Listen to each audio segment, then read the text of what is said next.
Lehenga skirt வந்து நம்ம எப்படி ஈஸியான முறையில் தைக்கிறோன்னு சொல்லிட்டு பார்க்கலாம். ஃபஸ்ட்டு நம்ம இடுப்புக்கு எலாஸ்டிக் வைப்போம் இல்லையா, அதுக்கு இடுப்புடைய அலவன்ஸு எடுத்துக்கோங்க. அதை வந்துட்டு 4ஆக டிவைட் பண்ணிக்கோங்க.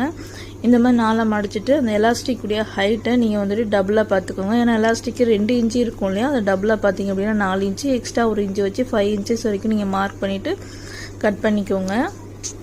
நம்ம சைடு வந்து நம்ம ஜாயின் பண்ணிவிட்டு நம்ம மடித்து தப்போம் இல்லையா, அதுக்காக தான் அந்த எக்ஸ்ட்ரா வந்து நம்ம 1 இன்ச்சு வந்துட்டு நம்ம மார்க் பண்ணிக்கிறது. அதுக்கப்புறமா இந்த மாதிரி ஒரு 2 இன்ச்சு அளவுக்கு வர மாதிரி உள்ள 1 இன்ச்சும் வெளியில் 1 இன்ச்சு, அதாவது 2லேருந்து 3 இன்ச்சஸ் வரைக்கும் நீங்கள் வர மாதிரி கேதரிங் வந்துட்டு நீங்கள் வச்சுக்கோங்க. அதுக்கப்புறமா லைனிங்கை நீங்கள் வந்துட்டு கட் பண்ணாமல் இந்த மாதிரி குட்டி குட்டியாக அங்கங்கே ஒரு குட்டி குட்டியாக ஃபிட் மாதிரி வச்சுட்டு நீங்கள் வந்துட்டு ஸ்டிச்சிங் பண்ணிக்கோங்க.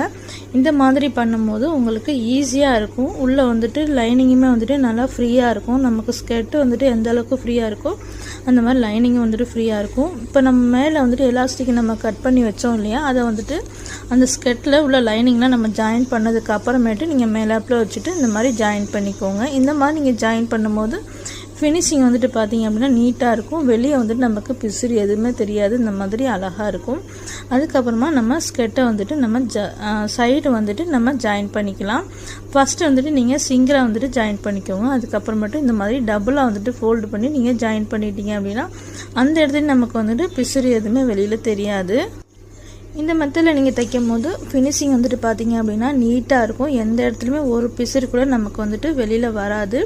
அதுக்கப்புறம் உள்ள லைனிங்கை இந்த மாதிரி ஒரு 3 இன்ச்சஸ் வரைக்கும் நல்லா கனமாக வந்துட்டு மடித்து இந்த மாதிரி விட்டுக்கிட்டிங்க அப்படின்னா கீழே வந்துட்டு நல்லா ஸ்ட்ரெயிட்டாக நல்லா கனமாக இருக்கனால அப்படியே ஃப்ளோர் வந்துட்டு கரெக்டாக நமக்கு வந்துட்டு கிடைக்கும். உள்ள கேன் வைக்கணும்னு அவசியம் இல்லை. அதுக்கப்புறமா மேலாப்பில் பட்டியில் நம்ம இந்த மாதிரி வந்துட்டு அந்த பார்டர் இருக்குது இல்லையா, அந்த கார்னர்லேயே வந்துட்டு கரெக்டாக ஸ்ட்ரெயிட்டாக நீங்கள் வந்துட்டு தைச்சிக்கிட்டே இருங்க. உள்ளே வந்து நம்ம எலாஸ்டிக் விடணும். அதனால வந்துட்டு ஒரு 3 இன்ச்சு வரைக்கும் நம்ம தைக்காமல் மீதி எல்லாமே வந்துட்டு நம்ம தைச்சிக்கலாம். அதுக்கப்புறமா அந்த ஹோல்ஸ் வழியாக நம்ம இந்த மாதிரி ஒரு சேஃப்டி பின்னை வந்துட்டு குத்திட்டு எலாஸ்டிக்கை இந்த சைடு விட்டுட்டு இன்னொரு பக்கம் நம்ம எடுத்துட்டு அதுக்கப்புறமேட்டு இந்த மாதிரி நீங்கள் வந்துட்டு வச்சுட்டு ஜாயின் பண்ணிக்கோங்க. இந்த மாதிரி ஒரு 2-3 தையல் வந்துட்டு ரிவீல் தையல் போட்டுக்கோங்க. அப்போ நல்லா ஸ்ட்ராங்காக இருக்கும். அதுக்கப்புறமா நம்ம கேப்பு விட்டோம் இல்லையா, அந்த இடத்துல இந்த மாதிரி நம்ம வந்துட்டு தையல் போட்டோம் அப்படின்னா அவ்வளோதான், நமக்கு ஸ்கர்ட்டு வந்துட்டு ரெடி ஆயிரும். இந்த மெத்தடில் நீங்களும் வந்துட்டு ஸ்கர்ட்டு தைச்சி பாருங்கள். ரொம்ப அழகாக நீட் ஃபினிஷிங்கில் நமக்கு வந்துட்டு இருக்கும். தைக்கிறது வந்துட்டு ஈஸியாக இருக்கும். உள்ளே எந்த இடத்துலையுமே நமக்கு வந்துட்டு பிசுறு வந்துட்டு தெரியாது. பொட்டிக்கோ ஸ்டைலில் நல்லா நீட்டாக ஒரு ஃபினிஷிங்கில் எப்படி நம்ம ஸ்கர்ட்டு தைக்கணும்னு பார்த்தோம். இந்த மாதிரி பார்க்கறதுக்கு என் சேனலை